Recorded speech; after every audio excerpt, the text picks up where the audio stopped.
Senator John McCain is playing to halls and convention centres across the country, reminding voters what he stands for. But the point is, the American people didn't get to know me yesterday. And the fact is, they know I have always put my country first and party second, and I will continue to do that. At 71 years of age, John McCain is having his second tilt at the top job. Back in 2000, he lost the Republican nomination to George W. Bush. So just who is this man who was once described as a maverick?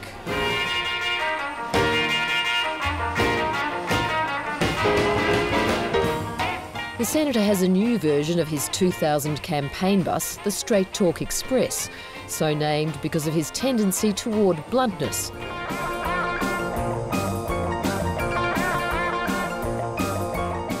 Between now and November, the bus and the John McCain plane will be covering thousands of kilometres.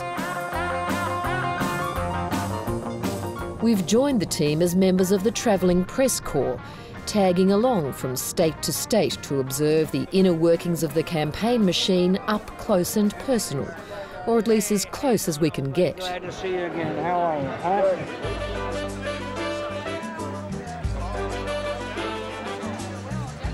Our first event of the day is a conference on small business in Washington. Another ballroom, another unremarkable meal, the usual receptive crowd. Please welcome John McCain.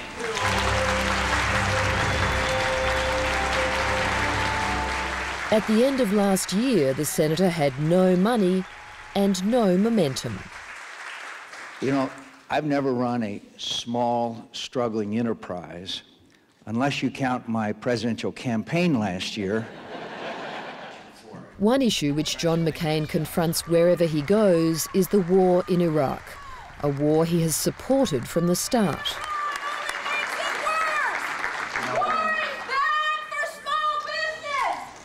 First one anti-war protester, How can you possibly do that if you want endless war? then another.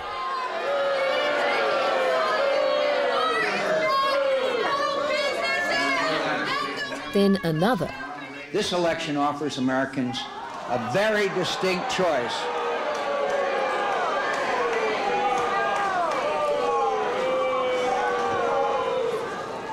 I'm running out of funny lines.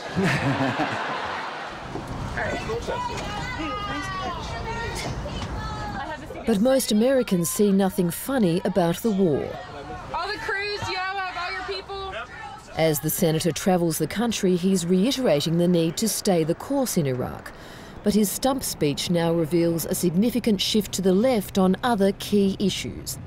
I will push for comprehensive immigration reform, absolutely. And I saw the manifestations of climate change, and I know how serious this issue in New Hampshire, in America, and in this world. And That might appeal to independent voters, but is infuriating the right wing of his own party. He seems very little concerned for the Conservatives. He thinks we have nowhere else to go.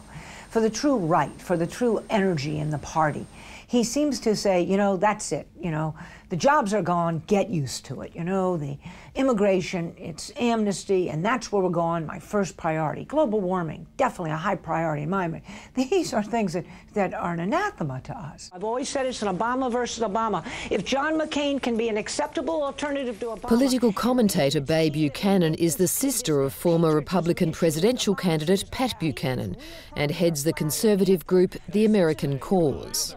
If he shows us disdain and shows us no interest and just dismisses us and our values and principles, he will not win on Election Day.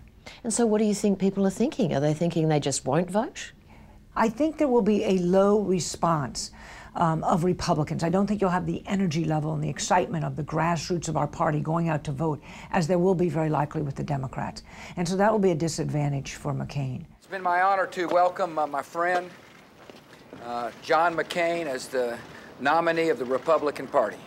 John McCain is also battling the perception that his presidency would be 4 more years of George W. Bush, one of the most unpopular US leaders in history, when Americans are desperate for change.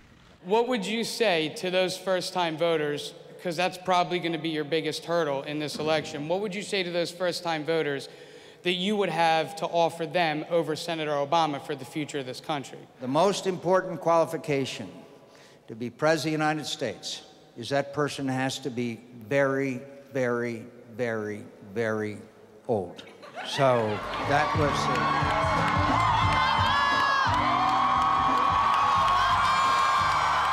John McCain's competitor for the presidency, Democrat Barack Obama, certainly has youth and eloquence on his side. But here's the thing. We have a war today in which we should have never waged it, and our leaders don't know how to end it. His critics argue he's all style and no substance. And you need to help stop it. Young people have to get involved. John McCain has his life story. I would like to first of all thank you for your service to this country and your continuous service in office, including a powerful war story. Born in Panama, John McCain was the son and grandson of Navy admirals. By his teens, he was showing a competitive nature and considerable spirit. John was a wrestler, and all us wrestlers were kind of feisty? A little feisty, and I'm trying to look for some other word other than kind of a tough guy. But well, you probably were tough guys. Well, we probably were. John McCain attended the Episcopal High School in Alexandria, Virginia, just across the Potomac River from the nation's capital. These days, a year at the exclusive boarding school costs $41,000 US. Reeves Ritchie was John McCain's partner on the wrestling team. It was more kind of, I think, a daredevil type of situation. And, you know, at Episcopal, we were very regulated. And also at the time, we were 14, trying to act like we were 18 or 19, wanting to be men. And so, you know, learning to smoke and smoke. Reeves Ritchie plays down the stories of his friend being a mean and unpopular student with a string of nicknames to match. I read about other nicknames like Punk. Yeah. Or Nasty. Yeah. Or McNasty. McNasty, yeah. Well, that would have been a natural. Everybody at Episcopal High School as really more of a sign of acceptance or popularity. If you didn't have a nickname, it's because people didn't like you very much almost. After graduating from the US Naval Academy, the young Navy pilot volunteered for combat in Vietnam.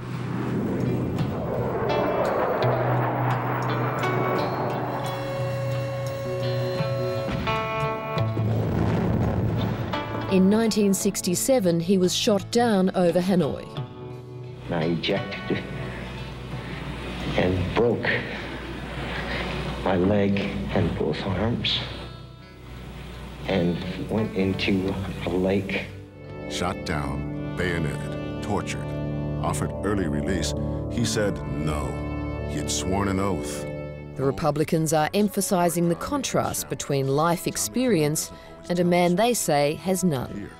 Beautiful words cannot make our lives better, but a man who has always put his country and her people before self, before politics, can. Being a war hero wins John McCain respect, but will that translate into votes? Don't hope for a better life. Vote for one. McCain. I'm John McCain, and I approve this message. You know, there's three things people vote on. The environment, one. And right now the environment is an unpopular president, an unpopular war, and an economy that's a mess. And that's all seen as the responsibility of Republicans because of a Republican president. So the movement, the environment is to vote these people out. You've got a lot of they were so cynical is because on the issues. Both of them are bad on immigration, and you see them waffling on the other issues. But then you go to the third thing that people vote on, and that is personality. They vote on people they like, that they can, you know, that they relate to. And Obama is incredible. And McCain has an uphill battle on that. He's John McCain. He's not the most lovable person. He doesn't claim to be. And so when it comes down to personalities, Obama wins. So Obama's got 2 out of the 3.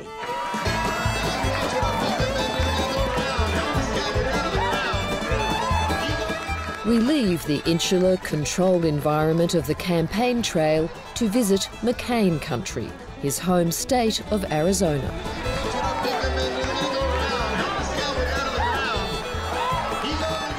This rough and tumble world is where you'll find the true American mavericks.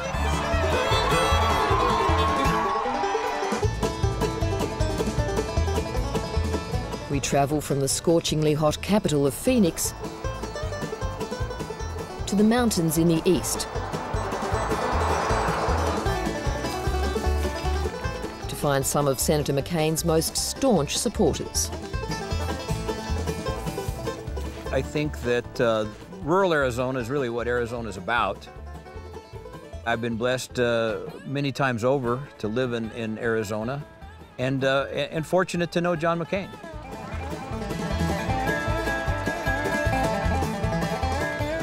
The American Independence Day Parade is the perfect opportunity for local government candidate Jack Husted to press the flesh. Thank you. His other mission is to help get John McCain into the White House. As it gets a little closer, people will realize that these are really troubled times, and to put someone that they know little about in the Oval Office is a scary proposition. The country knows John McCain, and the country liked him, has always liked him as the maverick. I mean, he's in the center. His opponent is far, far left. And I think as time comes closer to elections, you'll see that he will win. All right, first count we're done getting. Let's play some cap. He nods his head, cap comes out, time starts. These people might be committed Republicans, but that doesn't mean John McCain will hold on to their votes. The damaged Republican brand and the unpopular current president are making for a rough ride. Frustrated, very frustrated. I've voted since I was old enough, but this year I'm ready. It's just not one that I want to vote for. What about the man from your state, Senator John McCain? I kind of feel like he's a patsy, in my honest opinion. I just feel like he's playing a role, that he's just a part of Bush's plan. But Jack Husted and his wife Karen feel differently. What about the suggestion that this will be a 3rd term for George W. Bush? Well, I know he's not George Bush. He's much more independent. He's much more bipartisan. He's much more willing to listen and talk to all people and all viewpoints. And I think that's important right now, especially coming out of these 2 Bush terms that have been so divisive for our country. The one thing you know about John McCain is he's not Bush. In temperament, in attitude, you don't even like the guy. So it's a little hard. You could paint most Republicans, 3rd time with Bush, more easily than McCain. He's the guy you're least able to do that.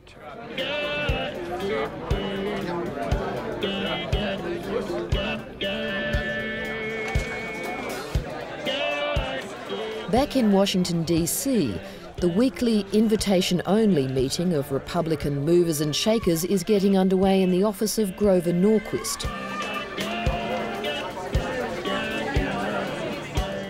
Founder of the group Americans for Tax Reform. Okay, guys, we want to get started. We have a fun-filled, action-packed, what am I leaving out, agenda. Many of the people here don't approve of their likely nominee. Not long ago, their host was calling John McCain all kinds of names, like the nut job from Arizona. But now he's talking nice. Well, I think he'd be a good president. He certainly laid out a good position on taxes, opposition to any tax increase, and 3 important tax cuts. But let's face it, you wouldn't have said that some years ago, would you? No, because back, starting in 2000, he went AWOL on the tax issue.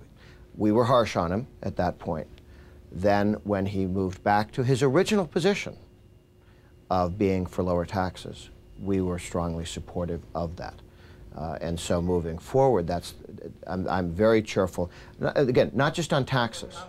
Not only does John McCain need the votes of his party's right wing, he also hopes to attract a far less conservative group, disenchanted Hillary Clinton fans. Together, I know how to reach across the aisle. I will attract independents, Democrats. By the way, those supporters of Senator Clinton, I welcome you here today. But so. That's John McCain's signature. I also have his picture. I got a good close-up of him with me. After seeing John McCain today, Ed DeVere is changing sides. And my vote was originally for Hillary, but there's a lot of Hillary supporters who are now shifting over to John McCain, only because they don't know what Barack Obama stands for. And, you know, I feel that John McCain has been there for the country. He served in the war, and he was a prisoner for many years. So he has been through a lot of tough times, and it's very tough being a president. If you can withstand that, he can withstand being the president. But not everyone has such confidence in John McCain's character or leadership skills. It wasn't really until I saw him operate as a senator here that I realized that I could not trust him to deal with the problems we had in our best interest. You don't trust him? I don't trust him. No, I don't at all. And that's a pretty significant thing to say about a man, isn't it? It is, yes it is. Former Democratic Senator from Arizona, Dennis DeConcini, is among a number of politicians, lobbyists and journalists who've spoken about the senator's volatile temper. When you disagree or challenge him, he's pretty good for one time or two times. If you stay at it in disagreement with him, he has trouble keeping his cool. And once he loses it, he cannot control it. I've seen it just too many times to feel comfortable as him as president. You're partisan, you're a Democrat. Do you think you would feel differently about Senator McCain if you were a Republican? Is that why you feel this way? If I was a Republican having served with him, I'd feel very strong too, and a number of Republicans feel very strong about him. He has left some indelible prints on people because of his temper and his mood swings.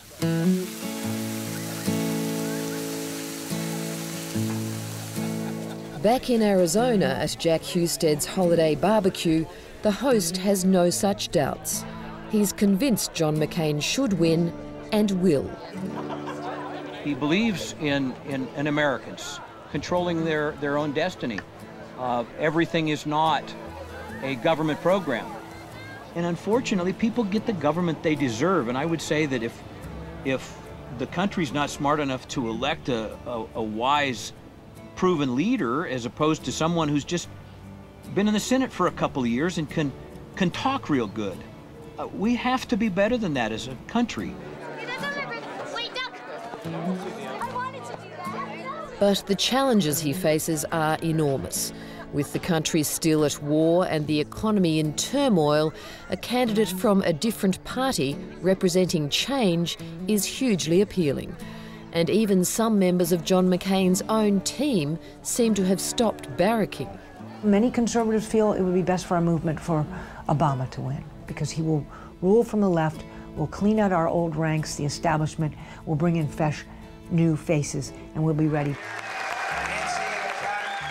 But it's, for the conservative movement, we're looking to the future. It's not today. But it's far from over. Thank you so much. Given the complex and unpredictable nature of US presidential campaigns, anything could happen in the 15 weeks between now and Election Day.